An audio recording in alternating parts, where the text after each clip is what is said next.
I hope this 90 seconds video will help us a lot. Nung may naimbento kong hila na motor, yung tinatawag na tok-tok, hindi kilala ng LTO. Ang nilagay, motorcycle with sidecar. It's supposed to be like this, motorcycle with attachment. So inventor yan na point of view. Ngayon, pabalik-balik ang utak ko, magpunta ako dun kay Bong Gonzaga dun sa LTO Regional Director yan eh. Friend ko rin siya. Wala lang.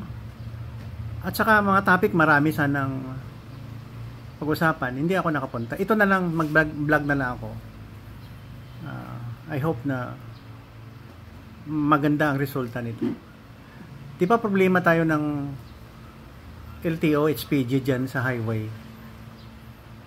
Yan, may mga satellite, checkpoint, ganyan.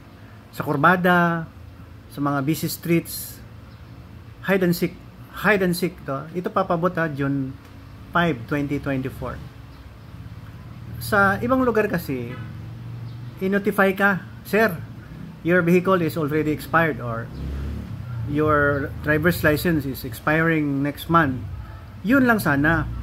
Ngayon pag natanggap mo yung notice by electronics or papel o ganyan, may kopya sila eh. Wala nang rason na lumabas ka na walang driver's license, lumabas ang sasakyan mo na walang papers. Yun sana. Kasi parang ayaw ko kasi yung sexy pa naman ng mga HPG yan. Tapos minsan madadala lang sa bribe, magbigay ka ng 1,500, ligtas na. May freedom ka na. So hindi maganda, di ba? Pangit tingnan eh. Ang sexy nyo, gwapong-gwapo, tapos kurap. O, di ba? Ayusin nga natin tong bansa natin.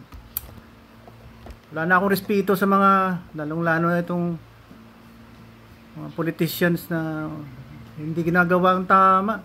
Tingnan mo, mahirap ang bansa dahil dyan. Politicians yata ang mga culprit eh. Nandyan na lahat sa kanila, opportunity. Mga head of office, ganyan. Pangit! Wala akong ginagawa ngayon dito, ako mag-isa eh. Umalis yung mga tao sa bahay. Yung iba nagpunta ng Davao, ito dito may naiwan pasyente, binabantayan namin. Ako lang dito at saka yung watcher doon, 3 lang kami.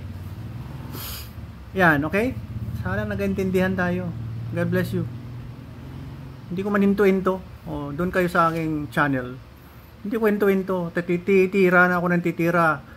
Anti-terrorism at saka itong corruption. Makikita nyo. Walang kamag-anak dito. Walang kaibigan.